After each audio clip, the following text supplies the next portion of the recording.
नूतन नगरसेवकांचे 100 दिवस पूर्ण झाल्यानंतर फक्त आकडे नाहीत तर नागरिकांचा अनुभव बोलणार आहे. कारभार बदलतोय की फक्त पोस्टर बदलत आहेत हे ठरवतील नगरसेवकांचे पुढचे 100 दिवस. यावरती काय म्हणाले कोल्हापूर महानगरपालिकेचे उपमहापौर अक्षय जरग.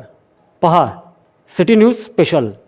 नमस्कार, मी अक्षय विक्रम जरग, कोल्हापूर महानगरपालिका उपमहापौर. आई अंबाबाईच्या आशीर्वादाने प्रथम मला उपमहापौर पदाची संधी मिळाली आहे. या संधीचे मी सोनं करून कोल्हापूर शहराच्या सर्वांगीण विकास करणे हेच माझे ध्येय आहे. कोल्हापूरमध्ये बरेच प्रलंबित प्रश्न आहेत, जसे की रस्ता डागडुजी करणे असेल, कचरा उठाव करणे असेल, घंटागाडी वाढवण्याचा माझा प्रयत्न असेल, सुरळीत पाणी पुरवठा करणे, पाणी टंचाई, टँकरची व्यवस्था आपल्याकडे आता कमी आहे, ती वाढवायसाठी माझा प्रयत्न राहील. स्वच्छता मोहीम व महिन्यातून 2 वेळा स्वच्छता मोहीम कोल्हापूर शहरासाठी राबवण्यात येईल. शहरातील लोकांच्या आरोग्याच्या दृष्टिकोनातून माझे प्रयत्न राहील. कोल्हापूरमध्ये ड्रेनेज लाईनचा एक मोठा विषय आहे, त्यासाठी माझा एक ड्रेनेज लाईन जुन्या काढून नवीन घालण्याचा माझा प्रयत्न राहील.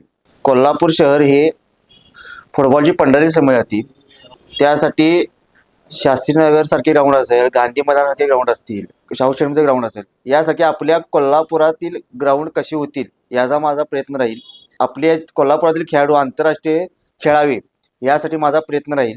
कोल्हापूरमध्ये पार्किंगची समस्या फार मोठी आहे, ती पार्किंगची व्यवस्था सुरळीत कशी करता येईल यासाठी माझा प्रयत्न राहील.